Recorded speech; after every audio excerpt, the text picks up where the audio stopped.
2022 has been over for longer than a week now, and I have to say, it was a great year for movies. We got a lot of the blockbusters we missed out on in the past few years, and the return to normalcy definitely helped bring about more releases in general. They also made a movie about Brendan Fraser being fat and gay, which turned out to be surprisingly good. But with all of that being said, after doing some reflecting, I think I've arrived to my personal top 5 films of the year. Just before we get into it, I want to mention how I personally judge movies. When it comes to films, the two things that stand out for me over all else are how original a movie is and how deep the movie goes in terms of meaning. With that being said, you won't find a lot of blockbusters on this list. Also, the picks for 3, 4, and 5 are pretty interchangeable and not as solidified as the top 2. But I'll talk more about that later on in the video. So let's get right into the top 5. Taking 5th place is Barbarian, which I know is going to be an incredibly unpopular pick for making the top 5. But if I'm being honest, Barbarian may just be the most fun movie of the year in terms of blending comedy with thrills, and its cinematography in the basement, which is extremely effective for a horror film. Barbarian came and put the fun back into horror without feeling the need to take itself super seriously. And this movie is far from predictable like many horror movies are. The movie definitely has some of the horror tropes, but they seem to be done more so out of satire rather than being cliché. The movie also has some meaning in regards to how women navigate the world versus men, and how looks can be deceiving. There are a lot of parallels in the film, and Barbarian is just so much fun that I will honor it with 5th place on this list.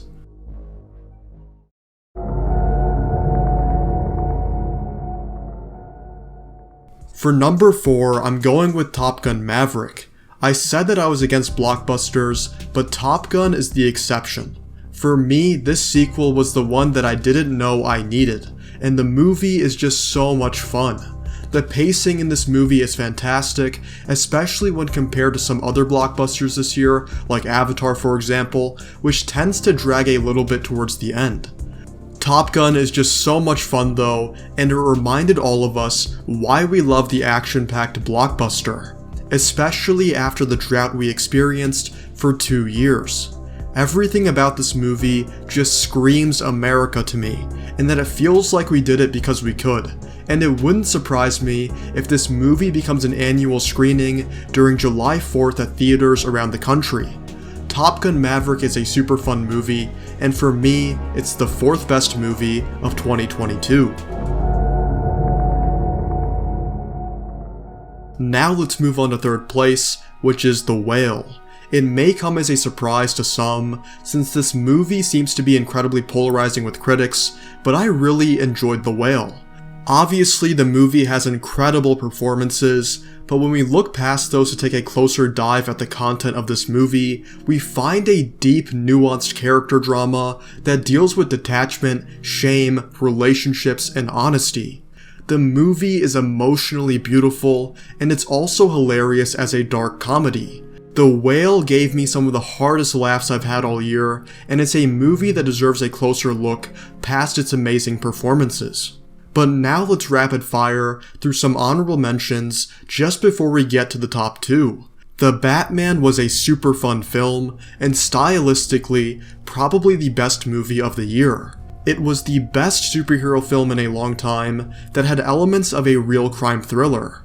All Quiet on the Western Front is a beautiful and intricate period piece that shows the humanity and youth of the soldiers sent out to fight during World War I. The movie is incredible, and it takes its time to build out its world.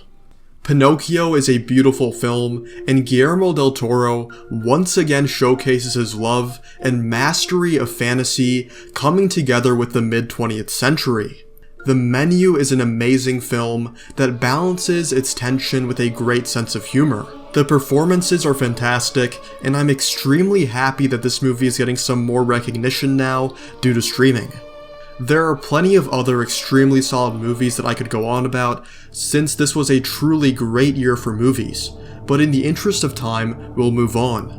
Just before we get to our top 2, I want to mention that these past 3 rankings I've had on this list are honestly all interchangeable, and you can make a case for a lot of the movies being more deserving than those that I have listed.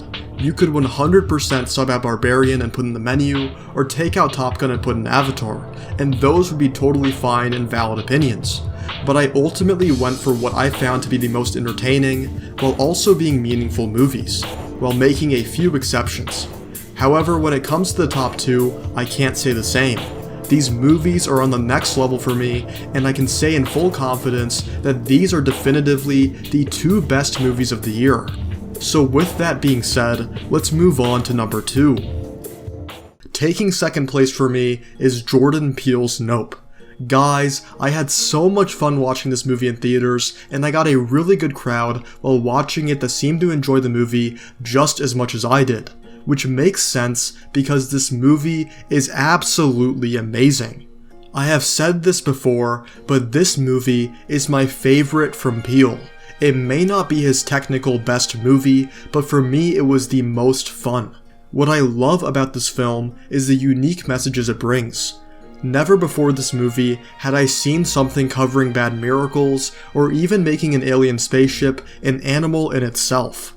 I love it when movies can link ideas that seem impossible to connect, and in this regard, Nope reminded me a lot of Signs, which is another alien movie that primarily deals with faith. That discussion is for another time though.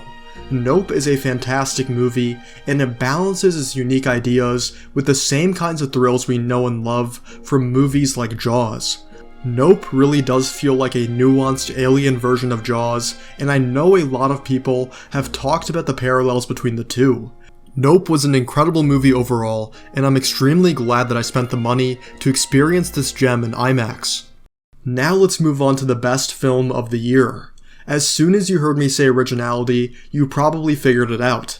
Of course, number 1 is Everything Everywhere All at Once.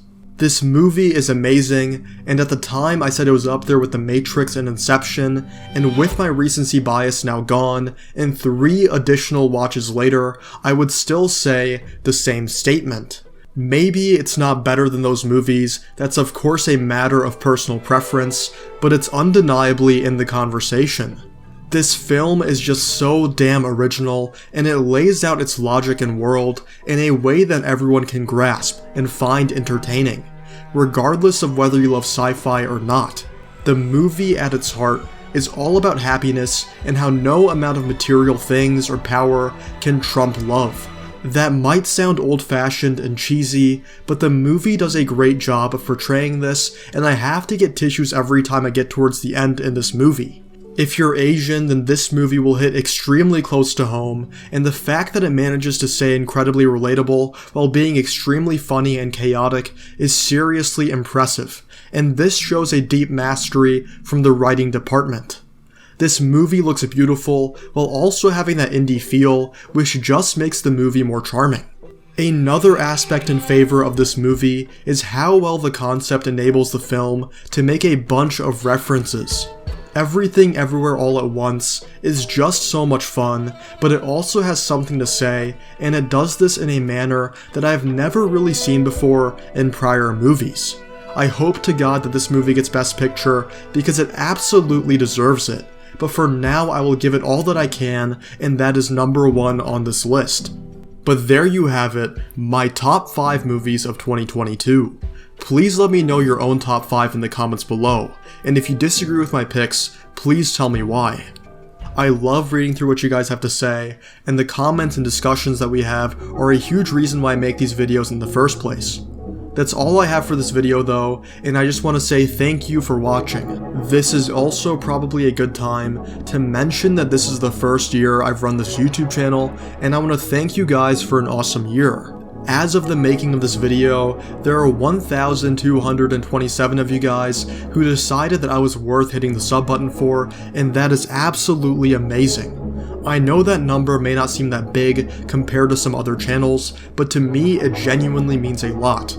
Thank you guys so much for a great 2022, and I'm going to try my best to make some better videos in 2023. Anyways, that's all I have for this video. Thank you guys so much one last time, and if you made it this far, I love you and I genuinely hope that you have a great rest of your day.